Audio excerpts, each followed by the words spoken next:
आज हम पहुँचे हैं सामाजिक न्याय से प्रेरित वंचित तबके की न्याय की मांग को लेकर हमेशा आकर्षित रहने वाले सामाजिक कार्यकर्ता श्री माना सोनी गुंदली जी के पास। तो गुंदली साहब, आप हमें बताइए कि 1 अगस्त 2024 को माननीय सुप्रीम कोर्ट ने शेड्यूल कास्ट के अंदर वर्गीकरण को लेकर एक अपना फैसला दिया है और शेड्यूल कास्ट के अंदर ही उन्होंने क्रीमी लेयर बनाने का भी सुझाव दिया है। इस मुद्दे पर आप क्या कहना चाहेंगे सुप्रीम कोर्ट के इस फैसले के ऊपर? सबसे पहले तो मैं आपका धन्यवाद करना चाहूँगा कि हम जो माननीय सुप्रीम कोर्ट ने जो एससी आरक्षण में जो वर्गीकरण का जो अपना फैसला सुनवाया है कि जो वंचित तबका है उसको राज्य सरकार वंचित वर्ग को अपने हिसाब से उनको आरक्षण दे सकती हैं, हम उसका तहे दिल से स्वागत करते हैं। पूरे डीएससी एससी जिसे हरियाणा में एससी समाज या डीएससी समाज या एससी वंचित वर्गों का समाज भी कहा जाता है, उनकी तरफ से मैं माननीय सुप्रीम कोर्ट का तहे दिल से धन्यवाद करना चाहता हूं कि उन्होंने गरीब तबके को देखते हुए उनकी जो हकों को उन्होंने देने का जो कार्य किया है, हम उसका तहे दिल से स्वागत करते हैं। और मैं ये भी कहना चाहूँगा कि जो क्रीमी लेयर का आपने क्वेश्चन किया है, तो अब ये राज्य सरकार को देखना है कि वो क्रीमी लेयर को लागू करती है या नहीं करती। तो हम जो पूरा डीएससी समाज, एससी ए वर्ग और जो एससी वंचित समाज के वर्ग के लोग हैं, वो ये भी मांग कर रहे हैं कि भाई हमें क्रीमी लेयर नहीं चाहिए। आरक्षण में क्रीमी लेयर का कोई औचित्य नहीं है, क्योंकि जो आरक्षण दिया गया है वो लोगों के सामाजिक उत्थान के लिए दिया गया है। जब तक उनका सामाजिक उत्थान नहीं हो जाता तब तक क्रीमी लेयर आरक्षण में नहीं होना चाहिए। और वंचित वर्गों को उनका हक देने के लिए हम सरकार से मांग करते हैं कि तेलंगाना की तर्ज पर जल्द से जल्द हरियाणा में भी जो वंचित वर्गों को के लिए आरक्षण की सुविधा दी जाए, उनका अलग से आरक्षण किया जाए। श्रीमान जी, अभी साथ में ये पता चल रहा है कि कुछ वर्ग जो है वो ये चाह रहा है कि शेड्यूल कास्ट के अंदर वर्गीकरण ना हो और इसको लेकर वे कुछ ऐसे आंदोलन का भी उनका कुछ प्रोग्राम है। तो इस संदर्भ में आप क्या कहना चाहेंगे? देखिए, माननीय सुप्रीम कोर्ट को अगर हम एक पिता तुल्य माने तो पिता अपने जो बेटों में हैं मरते हुए या जैसे भी है अपने जिंदा होते हुए, वो क्या करता है कि अपने बेटों में सम्मान बंटवारा करता है अधिकारों का। तो वही कार्य आज सुप्रीम कोर्ट ने किया है कि जो वंचित वर्ग है, जो अधिकारों से वंचित है, जो आरक्षण के लाभ से वंचित है, उनको माननीय सुप्रीम कोर्ट ने ये फैसला सुनाकर उनको उनके अधिकार देने का जो कार्य किया है वो स्वागत योग्य है। और साथ में जो लोग इसका विरोध कर रहे हैं, मैं उनसे अपील करूंगा कि देखिए,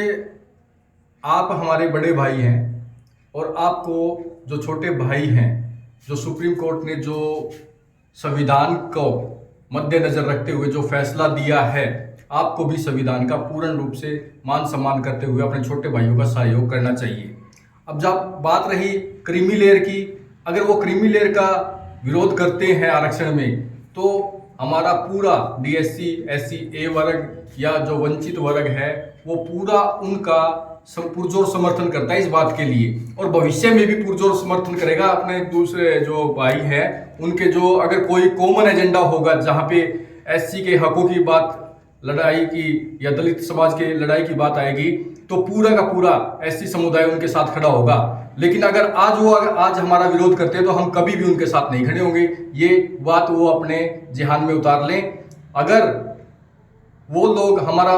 पूर्ण रूप से समर्थन करते हैं, वर्गीकरण का समर्थन करते हैं, तो हम भविष्य में भी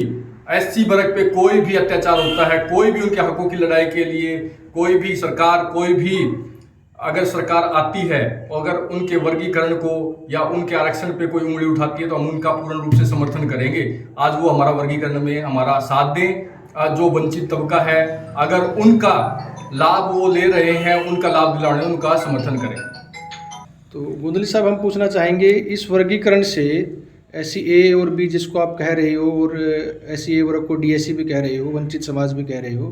तो इससे क्या फ़ायदा लोगों को मिलेगा? देखिए, हरियाणा की राज्य की जब हम बात करते हैं तो एक एग्जाम्पल हमारे सामने होता है कि माननीय चौधरी भजनलाल जी ने, स्वर्गीय भजनलाल जी ने जो SC/AB हरियाणा में लागू किया था, उसके बाद आप देखिए, आंकड़े उठाकर देखिए कि SC/A वर्ग, जो वंचित वर्ग तबका माना जाता था, आरक्षण से वंचित तबका, उसको ध्यान में मद्देनजर रखते हुए उन्होंने ये फैसला लागू किया था। और उस फैसले के लागू होने के बाद जो SC/A वर्ग की जो जातियां थी, चाहे वो वाल्मीकि हो, चाहे वो खटीक हो, चाहे वो ओड हो, चाहे वो धाड़क समाज हो, चाहे वो डूम हो, या जो बंजारे हो, बाजीगर हो, मतलब बहुत अनेकों जातियां, मतलब 42 के करीब लगभग जातियां हैं। तो आप ये देखिए कि उनके सामाजिक स्तर में, शैक्षणिक स्तर में, आर्थिक स्तर में कितना सुधार देखने को मिला। कितने लोगों, कितने बच्चों का मतलब जो उच्च शिक्षा में एडमिशन हुआ, कितने जो डिजर्व करते थे, नौकरियों के लिए डिजर्व करते थे, कितने बच्चों को नौकरियों में मतलब उनको नौकरियां दी गई, कितने लोगों का मतलब आर्थिक सुधार हुआ। आप ये देखिए शैक्षणिक। लेकिन क्या हुआ कि एक मतलब मैं ज़्यादा उस पर जाना नहीं चाहूँगा कि भाई ये आरक्षण क्यों ख़त्म हुआ। जब आरक्षण ख़त्म हुआ उसके बाद फिर वही उनका डेक्लाइन होना स्टार्ट हो गया, उनके सामाजिक स्तर में, उनके आर्थिक स्तर में, जब ये आरक्षण बंद कर दिया गया। मैं सरकार का किसी का नाम नहीं लेना चाहूँगा क्योंकि ये हमारा SC/A वर्ग की, DSC वर्ग की और अन्य वर्ग जो वंचित वर्ग है उसकी बात मैं कर रहा हूँ। मैं यहाँ पे कोई भी इसको राजनीतिक रूप नहीं देना चाहता है।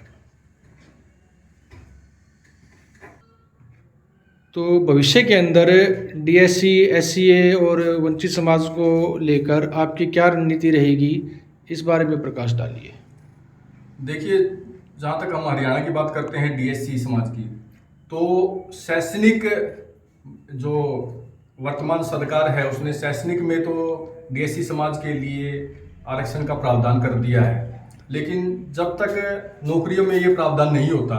या राजनीतिक स्तर पर ये प्रावधान नहीं होता, तब तक उनका मतलब पूरी तरह विकास नहीं हो पाएगा। तो अभी हम 14 तारीख को शाम के 5 बजे के करीब दौलतपुर चौक बरवाड़ा में अग्रसेन धर्मशाला है, वहाँ पर हम एक SC/A वर्ग, DSC या आप कह सकते हैं वंचित तबके का एक बैठक, अहम बैठक करने जा रहे हैं, जो कि बहुत बड़ी बैठक होगी। तो उसमें हम जो माननीय सुप्रीम कोर्ट ने अपना फैसला दिया उसका स्वागत करेंगे और जो हम सरकार से मांग करेंगे कि जैसे कि तेलंगाना में सरकार ने जैसे सुप्रीम कोर्ट का आदेश आने के तुरंत बाद ही वर्गीकरण के फैसले को लागू कर दिया है, वैसा ही फैसला वो जल्द से जल्द इन वंचित लोगों के लिए हरियाणा में भी लागू करे। और साथ में हम ये भी मांग करेंगे सरकार से कि क्रीमी लेयर को किसी भी तरह से इसमें लागू न किया जाए, इस प्रावधान में लागू न किया जाए। तो यही हमारी भाजपा की सरकार से अभी मांग रहेगी, क्योंकि प्रेजेंट में वर्तमान में भाजपा की सरकार है और हम ये मांग हम भाजपा की सरकार से ही कर सकते हैं और किसी से हम नहीं कर सकते। तो सभी भाइयों को इसके लिए एकजुट होना चाहिए। और मैं आपको बता भी देना चाह रहा हूँ कि हरियाणा में हर जगह पर जो DSC समाज के लोग अपने अपने स्तर पर बहुत अच्छी बैठकें कर रहे हैं, बहुत अच्छे सम्मेलन कर रहे हैं। अभी आपको देखने को मिलेंगे, बड़े बड़े सम्मेलन भी देखने को मिलेंगे, रैलियां भी देखने को मिलेगी कि DSC समाज का आज युवा, महिला और कर्मचारी वर्ग, जो भी सामाजिक संगठन हैं, जो भी सामाजिक कार्यकर्ता हैं, वो सारे इसको एक स्वर के अंदर एकजुट हैं, इस मुद्दे पर एकजुट होकर लड़ाई लड़ने को तैयार हैं। और हम फिर से सुप्रीम कोर्ट के इस फैसले का तहे दिल से स्वागत करते हैं।